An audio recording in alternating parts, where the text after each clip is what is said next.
Everybody to another episode.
Hello and welcome to Something Up My Sleeve, the online talk show sponsored by the International Brotherhood of Magicians, where we talk to amazing magicians from all over the world and ask the question, what is up your sleeve? I'm your host, Michael Dardon, on this very special edition because here in New Orleans, where I am, it is Mardi Gras. The fact that I'm here now and made it home safe is amazing. The fact that I have internet is even more amazing. As the party continues in New Orleans, somehow I was able to escape to get back to my desk and be able to talk to all of you. But I had a great time. It was wonderful. It is always chaos. And actually, as a bonus, I'm going to show you a little sample of that at the end of our show. I had the opportunity to do an interview with Ryan Joyce when he was getting off of a cruise ship and decided to interview me on Mardi Gras Day. So we've got 5 minutes of that hilarious talk at the end of this episode. But first, two amazing guests to present to you.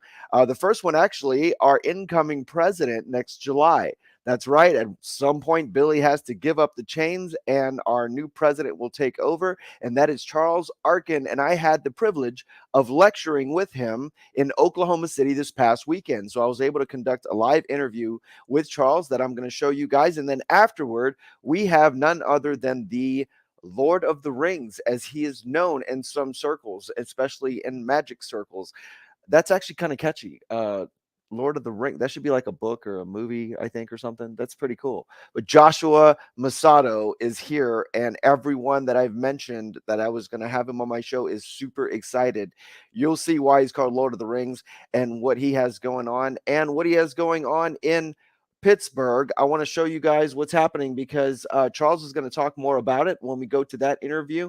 But we actually have a convention coming up in July. Here's the information, and make sure you register before March 1st so that you register at the discounted rate because prices will go up.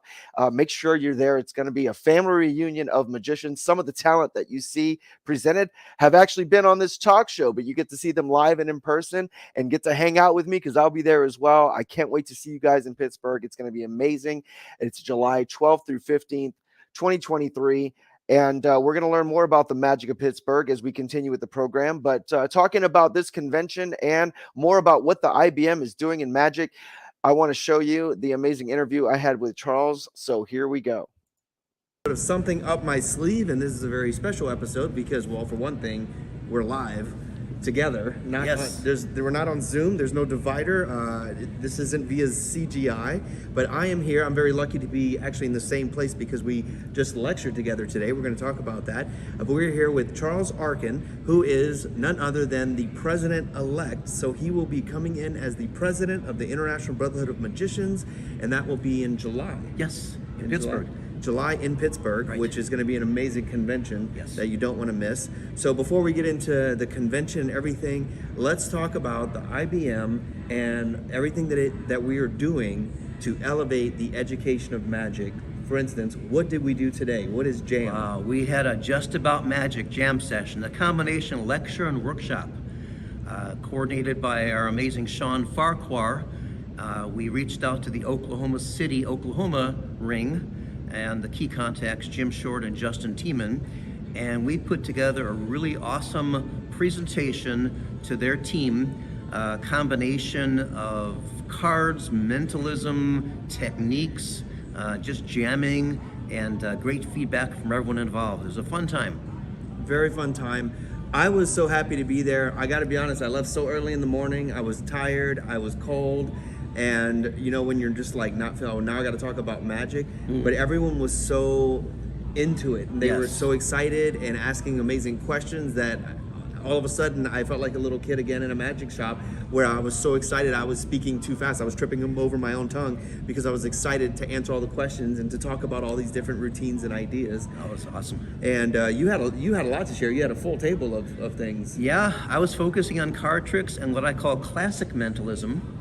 And by classic mentalism, basically without all the electronic gizmos. Okay. I left my color match and my Pro Mystic at home and went with the basics where you just use the typical book tests and mathematical formulas and second sight acts. And a Post-it note and a rubber band. and a phone call with my wife, Lori. We did an invisible deck routine online, and she cool. correctly named the card. Oh, I missed that part. Yeah, it was great. Oh, fun. Yeah.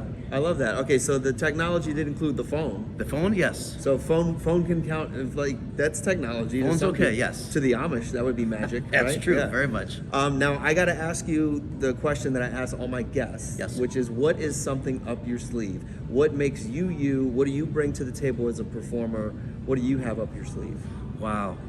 Well, combination probably of the fiscal background, my legal background. I'm an attorney and focusing on contracts and balanced budgets, but more so I'm trying to be more expansive, increase our diversity programs, socioeconomic, cultural diversity, a lot more than we've been providing a lot of programs, but we could do more to more people of all walks of life. And that's what I'm trying to focus on. Excellent. I think that's one thing that is great about these jam sessions. First of all, they're free of charge to any IBM member. Right. And we're trying to host them in a lot of major cities so that we can reach out and visit potential new members, kind of rekindle the flame with old members that maybe haven't been socializing since the pandemic. Right. Kind of get people into that camaraderie again.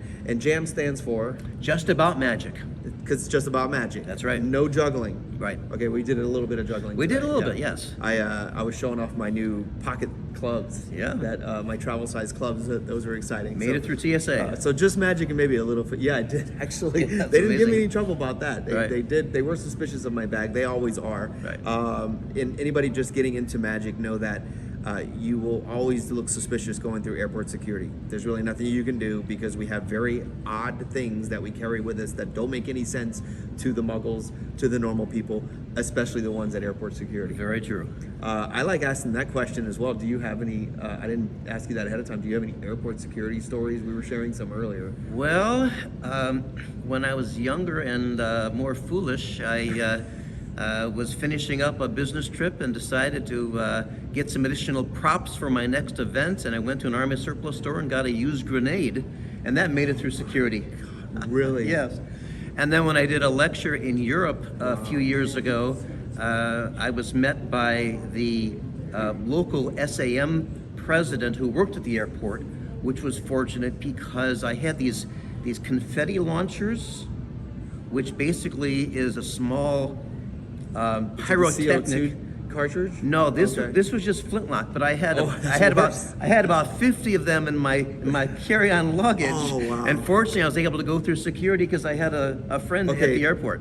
How long ago was this?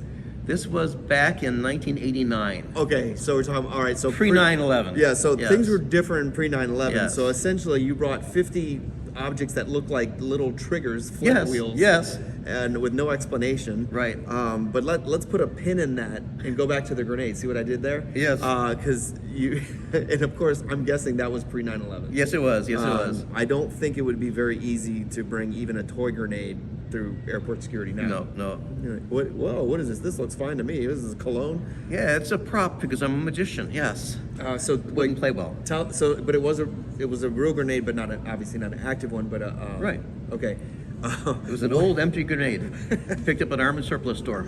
So what were you doing? Card to grenade? What was this? Well, routine? I also do when I was younger and more foolish, I used to do the table of death, the spikes coming down. Okay.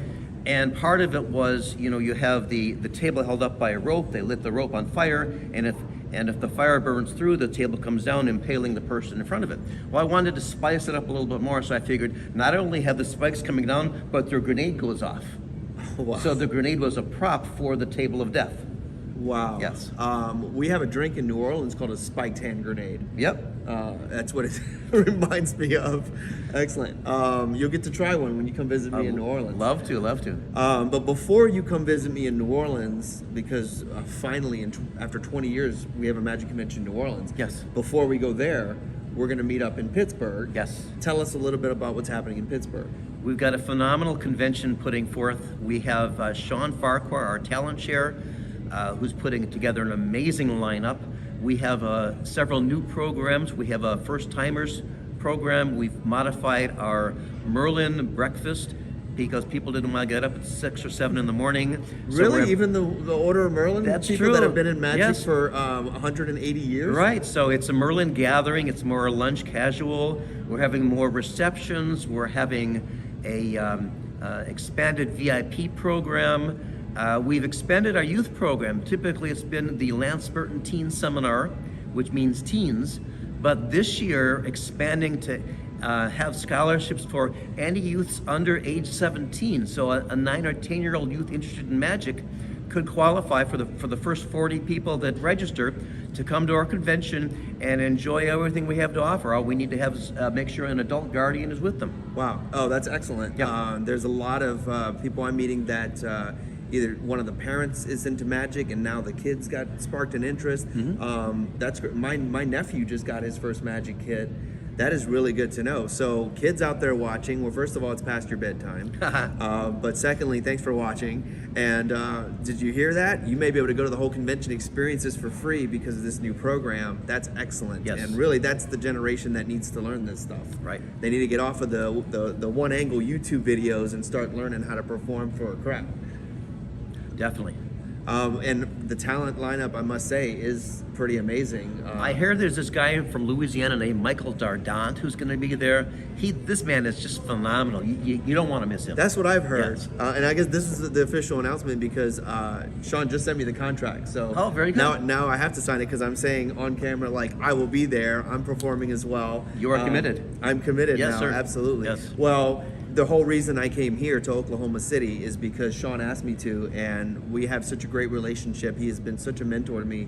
So it's the kind of thing when Sean asks you to do something, if you can do it, you do it. You just Definitely. You just do it. You just go and you go, yes, thank you for the opportunity and thanks for everything you've done. Right. So I was really excited about that. And then I realized I would be able to do a lecture with the incoming president. So now we get to learn a little bit about that process because in July, when we go to the convention, we're gonna inaugurate our new president. So that's Billy's gonna, I don't know if he's gonna wanna let go of that chain. Well, I think he sleeps with it actually. Pretty tight, yeah. But Billy's gonna have to turn over the chain. Now, I'm curious, I don't really know much about that process. Right. They knew when you were born that you were the chosen one? Is that- No, no, they say, why choose us? People that volunteer, that show an interest in organizations are more likely to be asked to continue and provide more service.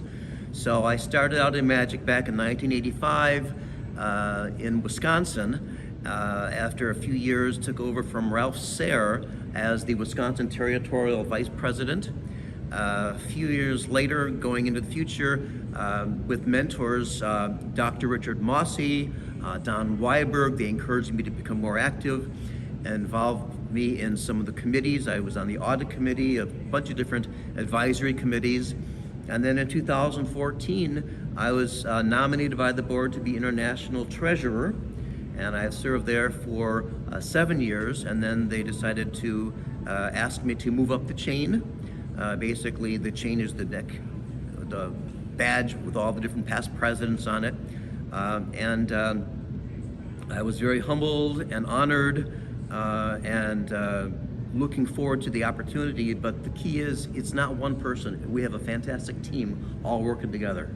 Well, you're part of that team, and if I have to say who is worthy of being inaugurated, somebody who really works the entire time to assure that the convention goes well.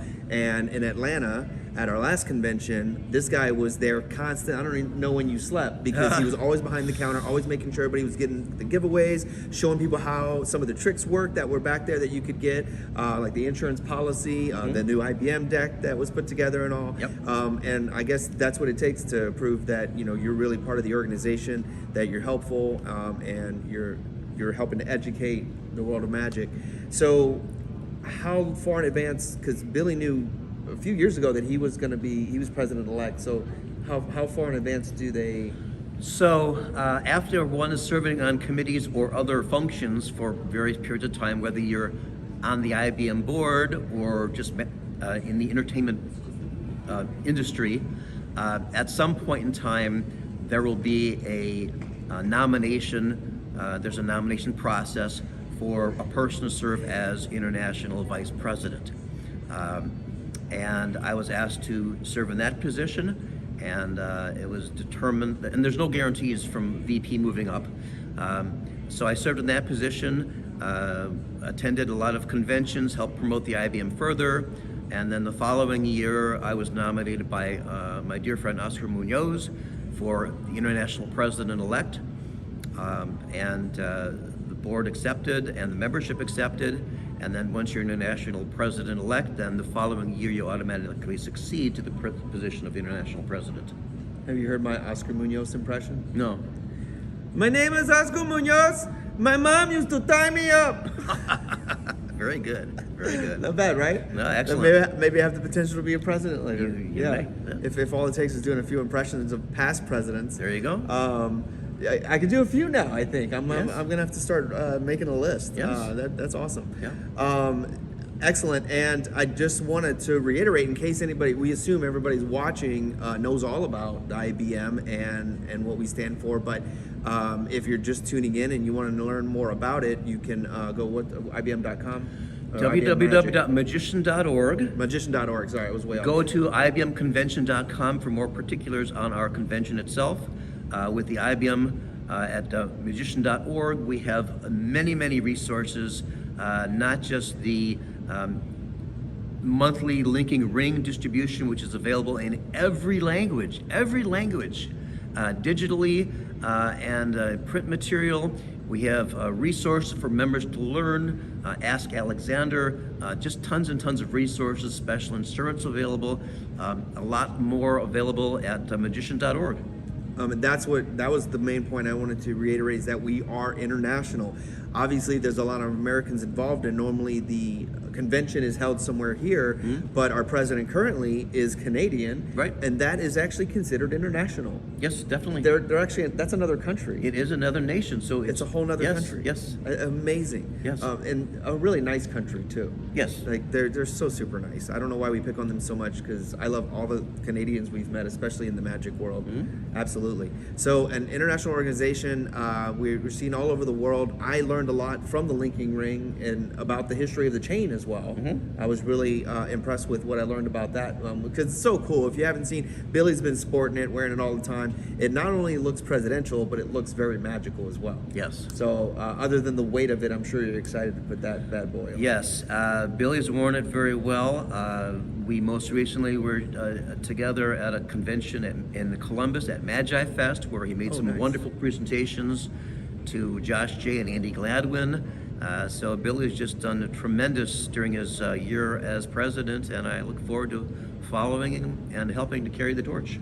I didn't realize you were there, and I'd like to know more about how was your Magi Fest. I hadn't been there. It's been a few years, but I remember it was a blast. Right. And I heard so many good things this year. I was really sorry to miss it. Right. What were some of your favorite highlights from that? Well, as you may know, they transitioned years ago from the Redcoats to Josh and Andy taking it over, and it's basically shifted from a convention with competitions to a close-up convention or close-up parlor mentalism, and just tons of jam sessions and bringing in strong talent.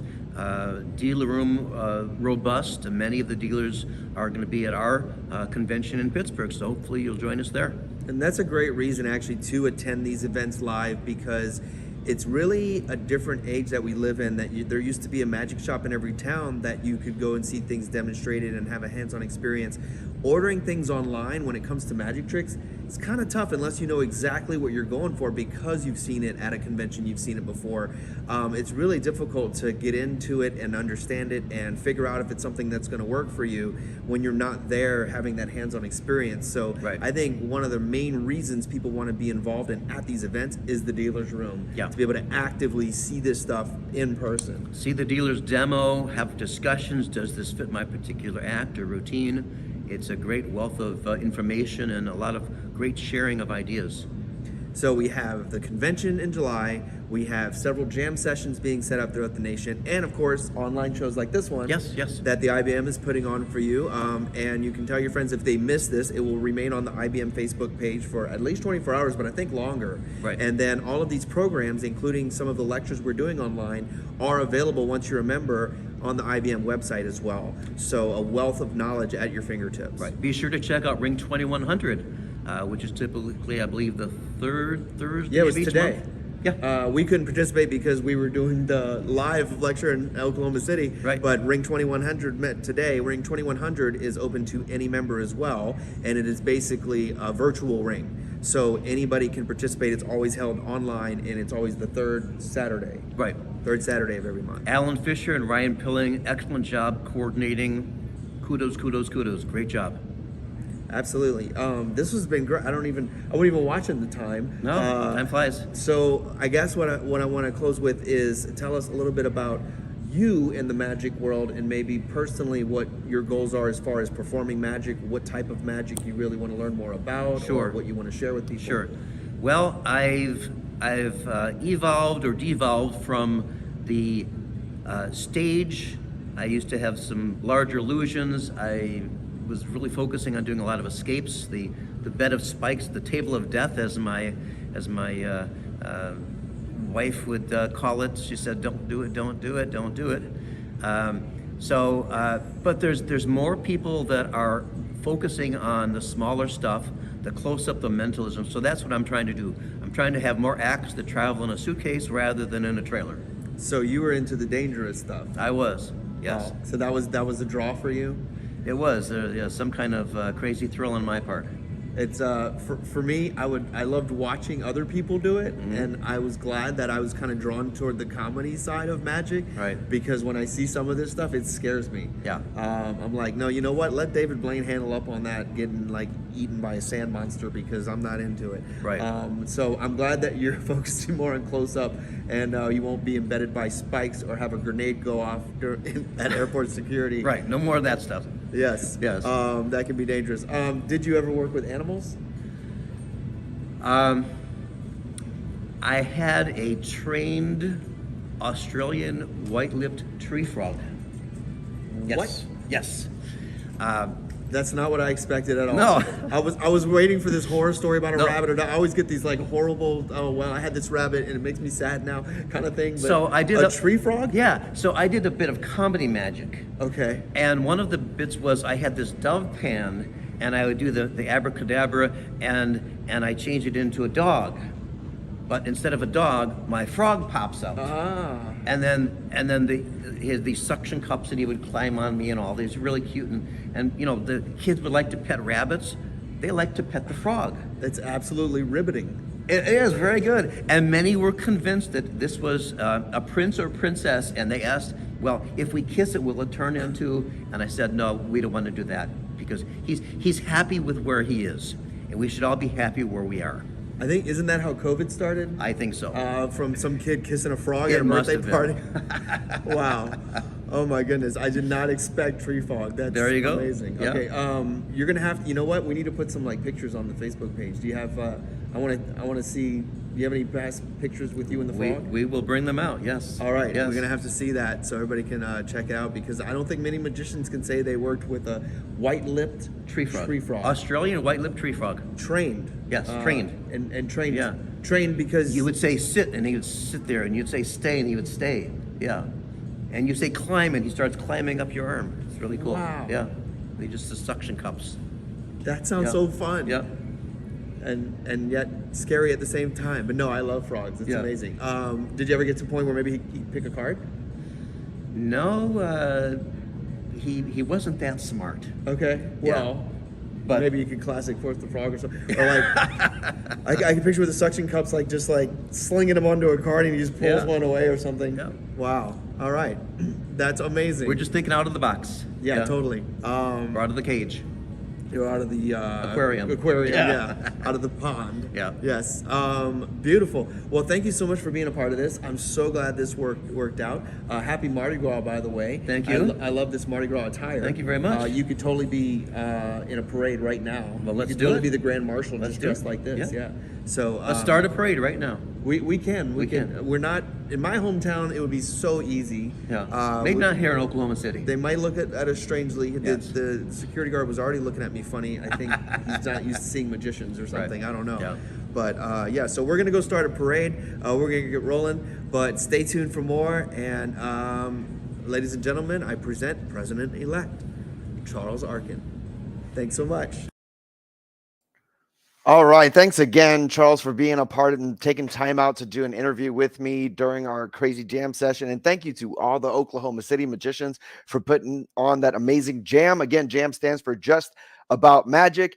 And stay tuned for when one's coming to a city near you, because Sean Farquhar is making sure to grab some talent and put these on. And again, these sessions are, there's like a mini convention. It's like a one-day convention, and it's free to any IBM member. And also free to members is the website with a wealth of information. So all of these online lectures and videos and talks that we're doing, and all the past lectures that we have available are all the jam sessions as well, are all on the website. So once you are a member, you have access to all of that.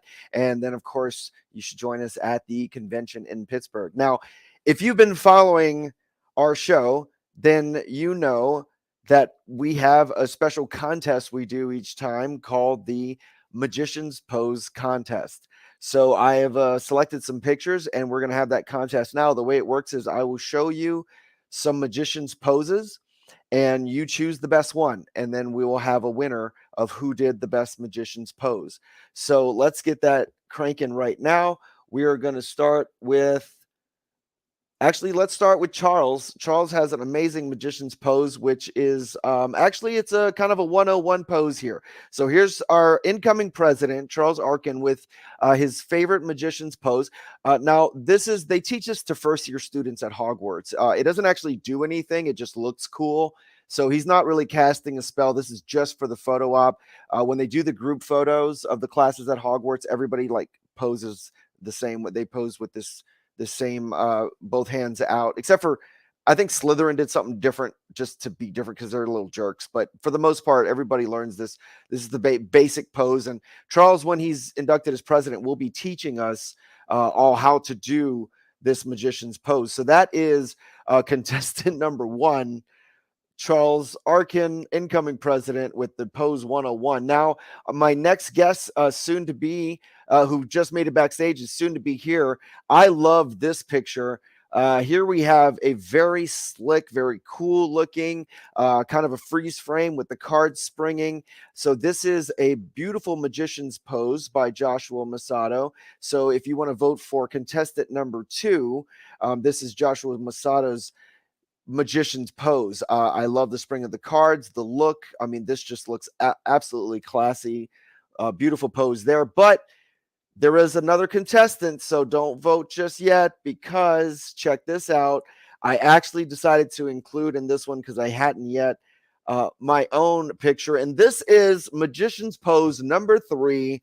This is when yours truly made a statue float at FISM. If you weren't there, you missed it. You're just going to have to ask about it. So this is magician's pose number 3, and that is using a giant ring. We're about to talk about rings.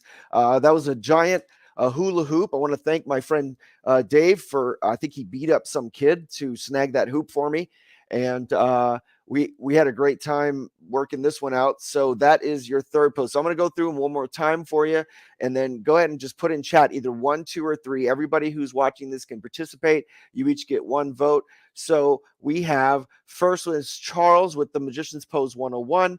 Then we have Messado with the card spring with the slick look, and then we have myself with the floating statue. 1, 2, or 3, and we'll tabulate those now. You have about 10 seconds to get your vote in, and then I will add them up and show you who the winner is. And let's see here. Let's see if we can find out who do we have winning. Oh, okay. Well, yep, it looks like it's gonna be, yep, the winner of this pose contest is Justin Willman with the self hug. I love this guy. Every time he performs, it's amazing. I first saw him at 4F. He fooled everybody there. I'm not even going to tell you about the routine. You just got to see it. It was awesome. But isn't he adorable? So the winner of the pose contest is the self hug. Everybody give yourself a hug with your third hand right now. It's such a great picture.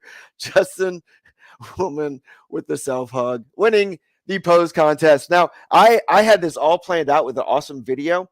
And then I found an even cooler video. So what I'm going to do now is show you guys a really awesome video of my next guest. This was actually put together by Illusionist. I think this is great, especially for magicians, because it's so inspiring. It's gonna, if you're not a magician, this will make you want to be a magician. So we're gonna cancel this one. Let me see if I can pull that video up for you, make sure the sound is working. And it's gonna be, no, not video file. It's gonna be share screen and share the audio. Beautiful. And that is gonna be, yes.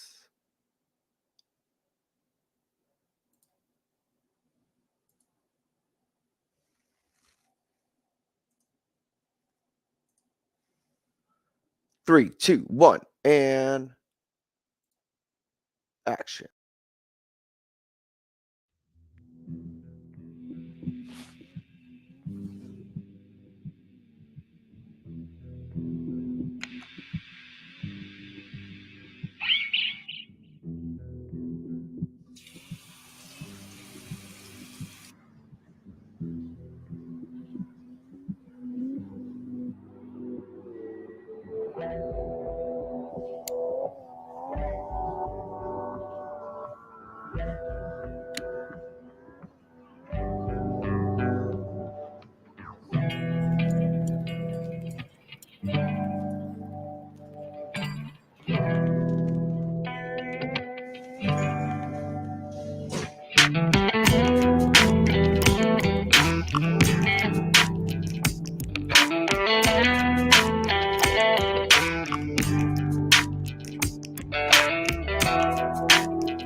Step right up, ladies and gentlemen, witness amazing magic on the scene. The magic of Mr. Messado, the Messado Rings. Pick them up, get yours today, right at illusionist.com,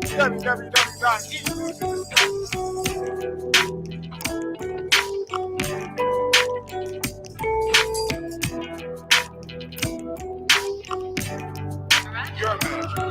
I'm magic. Right, exactly. Okay. You know it. You know it is. 1, 2, 3.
Ladies and gentlemen, Muggle and Magi alike, welcome to the program, the one and only Joshua Messado. Thank you for being here. That was amazing. What a great video. Thank you, Joshua. Thank you, Mr. Messado. Thanks for having me, Michael. All right, you sound great, looking good. First off, well, thank you so much for being part of the program. Just so you know, anybody that I mentioned that you were going to be here immediately just got super excited. So that's the effect that you have on magicians. They immediately get excited when your name is mentioned. So you already have a reputation that precedes you, absolutely. And I understand you're also known. You've been called Lord of the Rings. Yeah, that's one of the nicknames. Did you trademark that by Uh, chance? Because well, that would have been a good idea. but somebody gave me some kickback on it. You know, it's like a movie or something. Like, Oh, darn. Yeah, they probably made it. Yeah, they probably used that title. Oh well. what are you gonna Um, do, right? what are you gonna do? So, first thing I ask all my guests is, what is something up your sleeve? What do you bring to the table? Why is it that magicians get excited when they hear your name? What makes you you? Well, I took a magic trick that most people didn't think anything about. You know, it was something that I saw in all the magic kits, uh, and I decided to make it my own.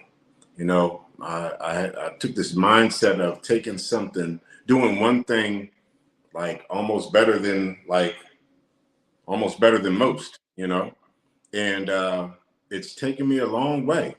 There was this might sound crazy. I've never even like really told anyone this, right? But it was like a pizza place in my neighborhood in Philadelphia, right? It's called the King of Pizza, right? And you would go into this pizza place and you say, uh, either let me get a slice of cheese or let me get a slice of sausage, right? No pepperoni, no hamburgers, no cheeseburgers, you know, no hoagies, nothing subs, nothing like that. You could only get one or the other, right? And that was it, nothing else. And the thing was, they've been around my entire life and they have the best pizza in the world, right? And one day I walk inside and I said, well, when are y'all going to do something different? They said, no, I'm going to be the best at it in the whole wide world, right? And this is what the guy told me as he's sitting there, he's throwing the dough in the air, right? And looking me in my eye and he's throwing the dough and he says, you're making the pizza better than anybody in the world. Everybody love you for it, right? And it hit me. You know, I usually don't tell like my magician friends that story, but that was like somebody who inspired me, the pizza guy from around my way. You know, and I took that mindset and I stuck with it, and I've created a whole genre of magic. You know, this like it's called, you know, we call it Ringistry. So it's kind of like cardistry, like contact juggling, you know, with the linking rings, and it's a beautiful flow type of magic style that is very visual, and people seem to love it, and I've done very well for myself with it. It's amazing. I mean, inspiration can come from anywhere, and in your case, it's the guy at the pizza restaurant. I heard recently a quote that said, "You don't find inspiration; inspiration finds you." Yeah, it's a great way And to put it. Yeah. maybe that's just the words you needed to hear to inspire you to pursue your art. So, since you're known for rings, and that's what we're going to talk more about that, obviously, and I want to know more about that. I think everything you've done looks so smooth, so amazing. It looks like real magic, and that's the key. What else? What other effects inspire you, or that what other types of magic do you perform that you're into besides the rings? Well, you know, I do close-up stuff. I do all the commercial stuff that everybody else does. I really like some mentalism pieces. I got a few pieces that I do. Cups and balls. I like the classic stuff. You know what I mean? Like I love a beautiful cup and ball routine. And I like something. I like one of my favorite routines is uh, ambitious card, right? That's one of my favorites in card to mouth, like the reactions from the people. I like what the laymen react to. You know what I mean? It's not so much about uh, what the trick is. You know, it's about how the I basically do my magic for laymen, not really for magicians. You know, like my rings are for the magicians. You know, but everything Sure. I do, it's not about me. It's about inspiring the people that I perform for. You know what I mean? So whatever it takes, whatever vehicle I use to get to that point, you know, is all right with me. Because it's, you know, the magic's amazing, you know, but it's really about the magic only lasts for a second, right? So it's more about the pattern, the story, you know, and the message that you getting that you're putting across to your audience. Now, who inspired you early on? So maybe when you're getting into rings, other people involved with rings, or what other magicians inspired you on your journey? Okay, well, there was a magician named uh, Anthony Salazar. Okay. When I got my first job in Atlantic City at Tropicana Casino at a place called Houdini's Magic Shop and Theater, there was one professional magician who worked there, the guy Anthony Salazar, and he is a phenomenal stage performer and close-up magician, just all around, just classy, amazing magician, hard worker, right? And he showed me how to link and unlink the rings, and that was it. And he said, I'm not showing you anything else, because I was new to the game. And he said, hey, I see these so-called magicians, come and go, but you're not a magician, you're an amateur, you're just getting started. So if you really want to do this, you got to put in some work. And I did. And I created what we now know as Messado Rings. And the thing was, I didn't even know about like Shutagawa, Masahiro Yanagita, and all the other ring masters out there.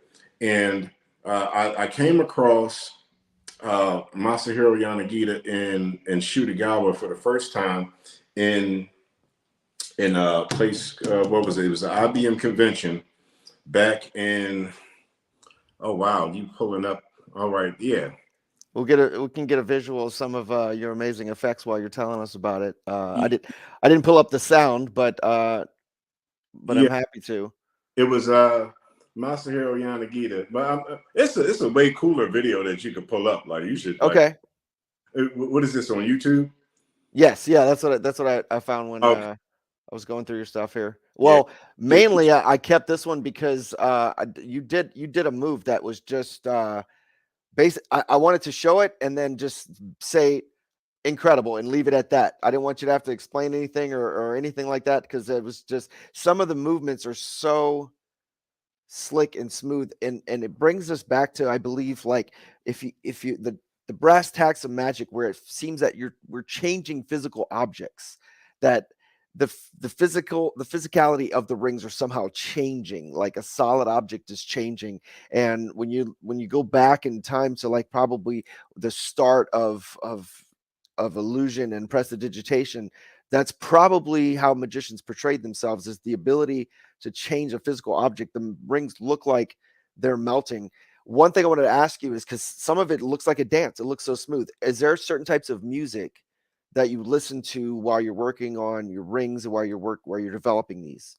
Yeah, anybody, I would suggest to find music that resonates with you, music that you feel in your soul, that brings you joy. I listen to very calming, like I like hip hop and I like calm music. So it's something called chill hop. And I've got some in my current show at Liberty Magic, I got some phenomenal music to go with my rings, and it's just perfection. Like it couldn't have gone any better. You would think that the music was made just for me, and that's the way it should make you feel, like it was made specifically for you in the moment that you perform. I can't even remember the name offhand. I can't remember the name of the performer, the writer of the music, but it's like a chill hop. It's a hip hop style, very smooth, calm style of hip hop. It's really cool. Have you ever thought of putting together like a playlist that you can actually share with people, like on Spotify or something, where like this is what inspires me, this is the music that gets me going? Um, I have a gang of playlists like that already. I never thought about like putting them out. That's one thing that I'm always curious about, especially when I see something so fluid like that, that I feel that that's probably the best way to practice, to just really get it, kind of like juggling, that when you're working on tricks over and over, you want it to feel fluid. And when you can feel that beat, it just makes the world of difference. So that's when I first watched your videos, that was one of the first things I wondered about, is what kind of music is he listening to? Yeah, it's definitely like a beat going on in my head. There's a rhythm going on, within at all times, and that comes across, clearly, as you just said. Absolutely. I have before we get into where you're performing now, let's talk a little bit. Let's go back to maybe more of the beginning of your adventure, the Houdini Magic Theater. Now you've been Atlantic City, New Jersey, Philadelphia, Pittsburgh. So geographically, where were you? The Houdini Magic Theater is That's New Jersey. New Jersey. So how much time did you spend there? Well, I went to Atlantic City to get a job at the Sands Casino to be a dealer, right? And but they said, "Oh, you got to cut your hair." And at the time, I had like really long hair. It was like down here, and I was okay. Now wait. Pause for a second. Now was this before or after you became a magician? When you were trying to be a dealer, were you already good with cards? Did they know you're a magician? Okay, that was before. Okay, all right. That's why, because they probably wouldn't even consider you if they knew you were as slick as you are now, right? Oh yeah. This is now you get escorted out of the casino. Now they said to me, they said, "Oh, well, guy, you're going to have to cut your hair, but we want you." And I said, "I'm not cutting my hair off, right?" And they said, "Well, sorry, you can't have the job." So I went over to Tropicana Casino, and I'm really upset. And I was in the quarter. It's called the quarter. And I'm walking around, and I see a magic shop, and they have magic shows for $3. And I walked in, I paid the $3, and I watched the show. I stayed and I watched 4 shows that day. And they said, "Dude, you must really love magic." I said, "I do." And they said, "Do you know any tricks?" I said, "As a matter of fact, I'll show you one," right? And I did this cool trick that I learned from Larry Anderson's Jaw Droppers. It was a VHS, it was 4 VHS tapes. I got it when I was 18 years old off an infomercial with my first credit card. It was a Visa Classic, and I had $100, no job. I remember those commercials. I remember that. And I spent it all. I said, "I'm all wow."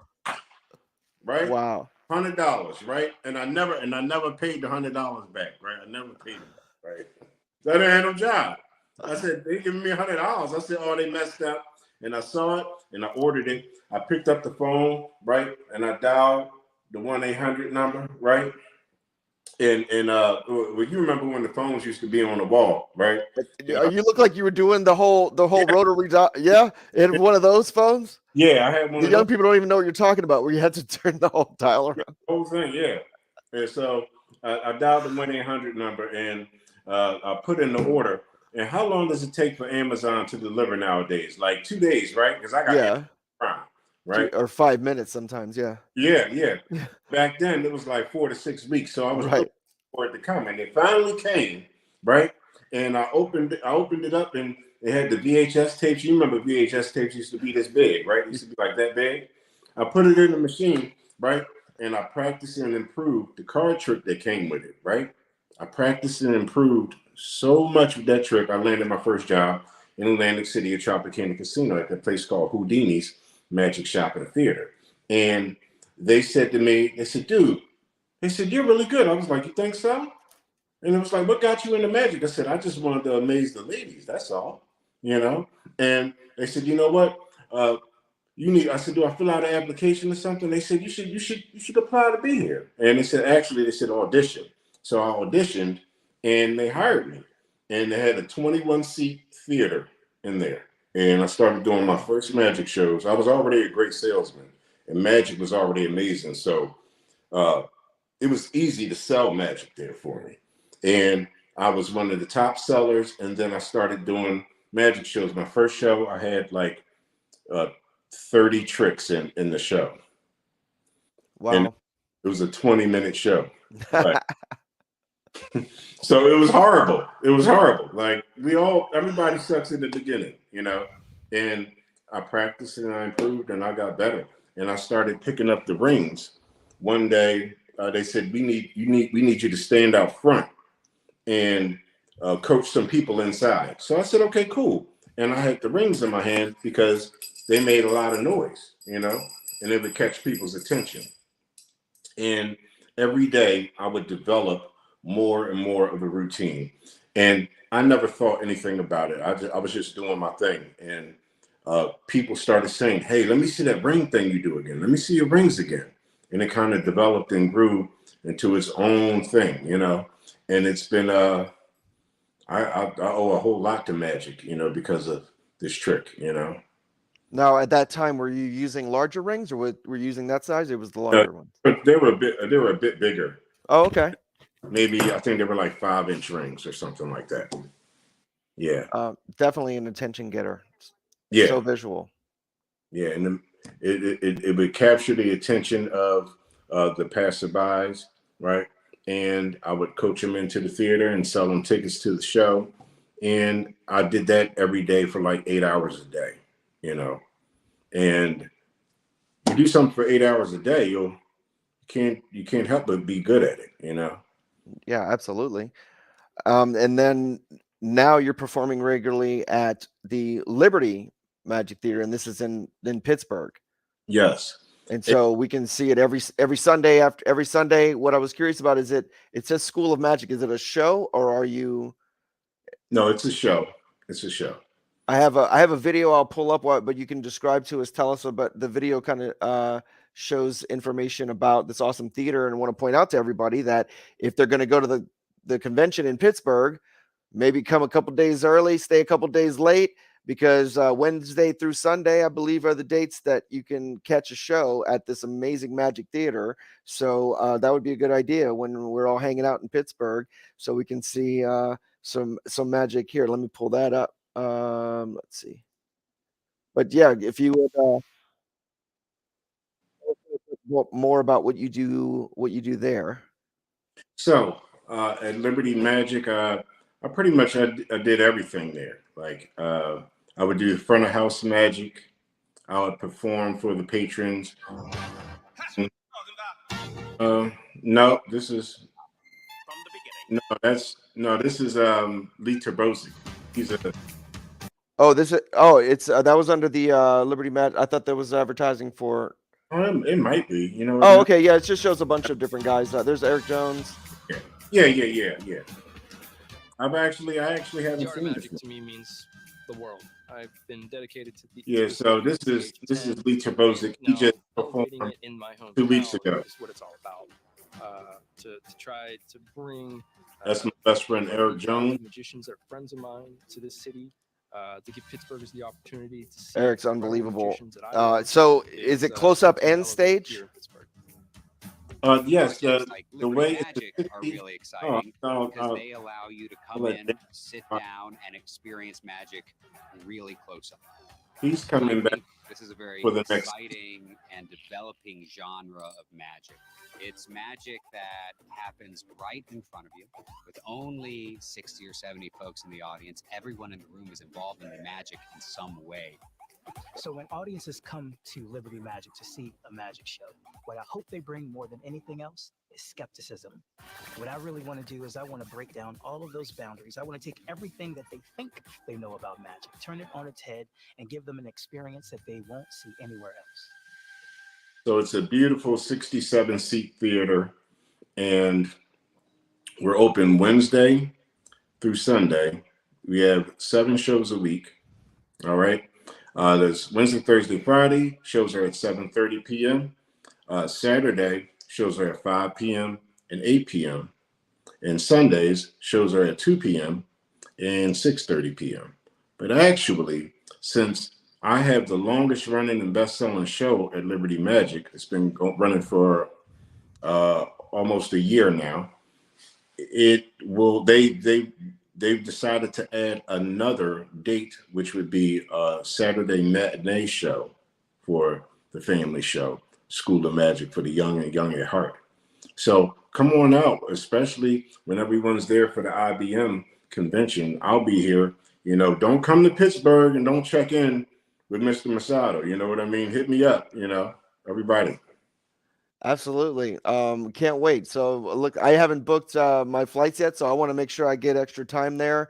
I would love to see, I've never seen the theater. I would love to see it and love to see you performing there. That would definitely be a treat. And I think everybody should just go ahead and have a little bonus and see some live magic while we're out there, and then have a great time at the convention. Great time in Pittsburgh. One more thing, there's 2 tiers of ticketing, right? You have the general admission, and you also have what's called the skeleton key experience, right? This is after the show. You go for a meet and greet with the performer backstage, all right, in our backstage parlor room, and you'll get to see some more magic and get all the questions answered. you know, and it gives you access to the front row of the theater. Beautiful. The But all, skeleton. I love the sound of that. yeah, Skeleton key admission. they're all great seats there. So to give people a little taste of what it might be to be backstage with a performer like yourself, there's a particular effect that actually I saw you do on TikTok. I asked them ahead of time if you could share this with us. We don't really do a lot of like teacher tricks on the talk show, but this looked like really fun. And it's so visual in front of the camera. You know which one I'm talking about. I've never done it. So when I first saw you do it, I was just like, that looks too crazy. The hand trick.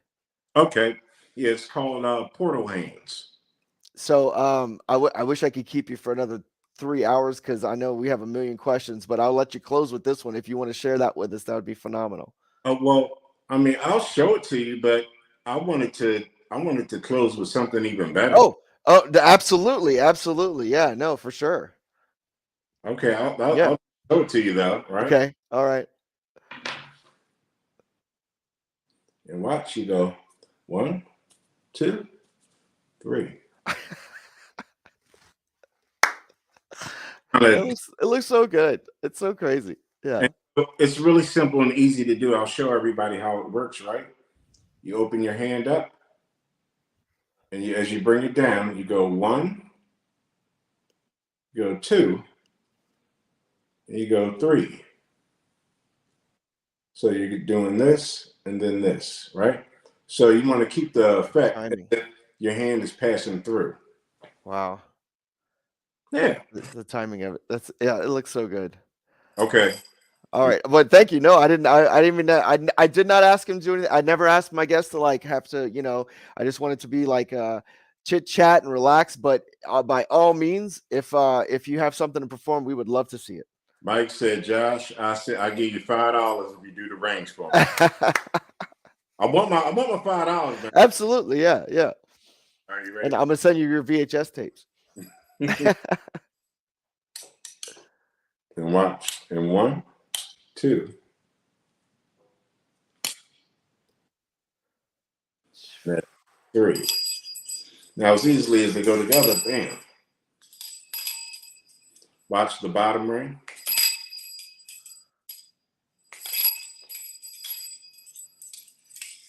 That's 1. That's 2. These are new moves right here. Oh. Wow. Yeah, that's not just me all willy-nilly, just going crazy. I'll do it again for you. Okay.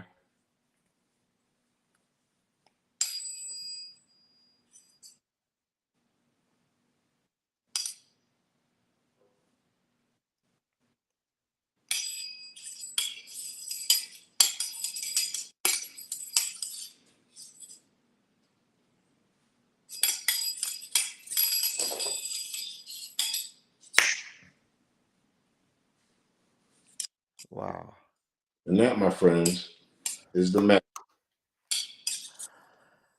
of the Messado Rings. Absolutely beautiful. Give it up, everybody. That was amazing. And it's so beautiful. It's like a dance. And because of the fluidity and the beauty of it, I think it takes you to that point that we always talk about, bringing the audience where they no longer care about how, because they're wrapped up in the beauty of it. Just like if you're wrapped up in the story of an effect, that you're not trying to question how it's done. You're letting the magic happen. I'm just letting the magic happen to me because it looks so stunning. Thank you for sharing that. Everybody, we need to get a skeleton key admission. We're all going to go see Mr. Messado when we go to Pittsburgh together. Let's give it up in chat. Thank you so much. I hope to bring you back. We usually do, because it's crazy with Mardi Gras. I didn't plan it for this one, but we sometimes do an after hours on my Twitch channel after this. So I would like to invite you to come back and just hang out and chat with us when you can, when we do this again. But thank you so much for being here, and I can't wait to see you in person. Ladies and gentlemen, that has been the one and only Joshua Messado. Thank you. All right. Unbelievable. Look at that, guys. Hey, you got to see some magic on the Magic Talk Show. What? that not just magic, that was gorgeous, beautiful magic. And now what I'm going to leave you with before we end the program is a special little bonus, actually, because this is an unlisted video. Ryan Joyce called me. This was 5 years ago, saying, I'm getting off a cruise ship. I want to interview you.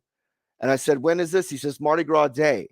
I said, Mardi Gras Day. Okay, good luck finding me. If you can find me, you can interview me. Usually the phones don't even work Mardi Gras Day because it's just nothing but chaos. And eventually, you know, the towers are overpowered and you're just like, oh, my phone's not working.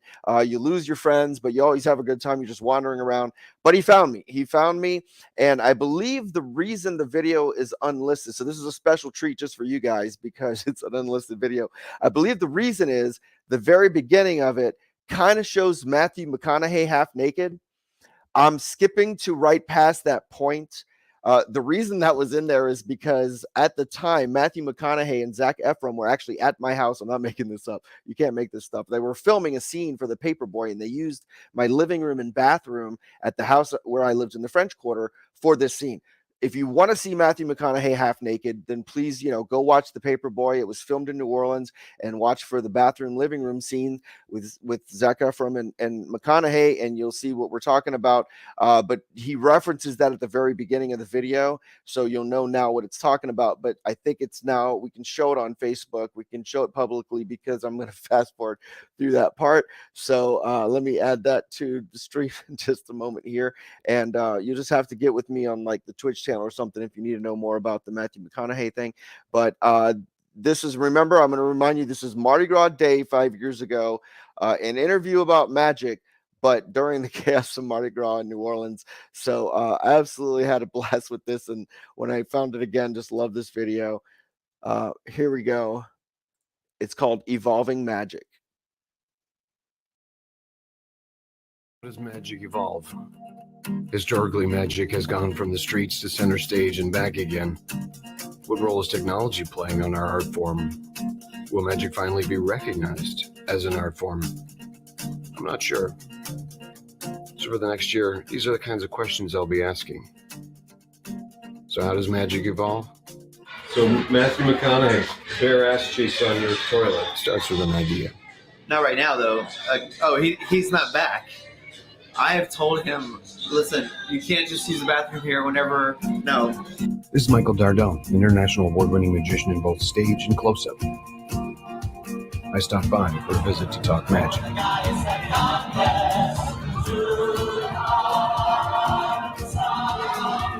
got to tell me what makes you comfortable. That's how it works. Like, yeah, I'm a magician, not a mind reader. So when you don't have one of these, and this was taught to me by a muggle, I was just teaching him a magic trick yesterday, Armando, after I learned how to do the anti-gravity ring. And find no gravity, I learned that you can actually open a beer with your ring due to something called physics. Since magic is so accessible, I can't help but wonder if magicians are getting an unbalanced access to magic's secrets and not magic's wisdom. The kind of knowledge that comes from a master or a mentor. I remember obviously being influenced by David Copperfield, and it's probably a big reason that I stuck with it and enjoyed the puzzlement of it. And then Lance Burton was just like a hero because everything he did was so flawless. I remember the kid that got me into really hardcore magic said if he just told me no, I actually have powers, I'd believe him. I would say that's why those doves come out of nowhere. And just being so, the lesson of being so well practiced and refined. Comedy wise, I remember just being aghast the first time I saw David Williamson, and then saw him lecture, and it's just like, how is anybody capable of being that unbelievable, hysterical in so many ways at every moment? Like, you don't know what's coming. I mean, misdirection. You have popcorn in your face, so yeah, he probably has your wallet. I don't know what's happening anymore. He was insane. And then along the way, picking up like actual mentors like Glenn Girardi and Morgan City, who just gave me lessons that I never realized how invaluable. Like, dress maybe slightly nicer than your crowd. Comedians, Sean Farquhar, There you go. There's a Canadian for you. Oscar Munoz. They were like actually literally the last two people I saw at one of my last conventions that I was really motivated by. No problem. Thank you. And I learned it all: dove magic, card magic, manipulation, and every angle. But all of those things influenced what I really got proficient in. And like I don't do cups and balls, but I learned all the moves and rhythm, which helped in a lot of different ways. Figured out like what type of stage magic, because it makes a huge difference if you're going to throw your personality in by actually talking, or if the whole thing is to music and challenging on both ends.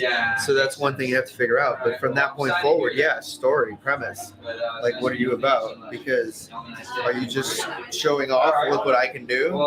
Because guess what? We've seen it. It's on YouTube. There's different beginning points. And that's when it's really hard to conclude what is a good idea or not, because if you begin with the effect itself, because you realize, hey, I randomly figured this out. I can make it look like I turned this fork into a pencil. Awesome. And then we should sell it. Well, wait, hold on. Why did you? If you need a pencil ball, all you have is a fork. I mean, I'm just throwing out a random example, but whereas opposed to the need of like telling a story where the story's writing it. So who cares about how it's done, what the effect is, what should be done here based on the pattern of the story being created. And that's what makes sense and you can follow, and then ends up having this logical rhythm. I think it's essential that people get interested in other things outside of magic. I mean, for your own sanity. I think Sean Farquhar's the only one that doesn't need to, because he can like go for 7 days straight by himself, even lock him in a padded room. Hey guys, look what 7 days later. Look what I learned. Oh look, wait, I gotta show you this. It's any card to any continent. So 72 ways. It's on my DVD. Check it out. All right, let's cut for a second, because now I gotta concentrate on like what I was painting. To join the conversation and for more magic. So that's what you're going to get if you come to Mardi Gras Day. I'll be wearing bunny ears and body painting, but we can talk magic. I'll be in rare form. Actually, I was way more in rare form that day than today, knowing that I had to do this talk show. So he took a risk getting that interview. But thank you, Ryan, for doing that. What a fun video. I think if we cut out the Matthew McConaughey nudity section, then we should be able to actually make that video public and share it with everyone. Thank you guys again for an amazing episode. Be back third Tuesday of every month, and stay tuned for the other IBM events, both online and live, so you can take part in your ongoing education of magic. You guys are awesome, and we will see you next time.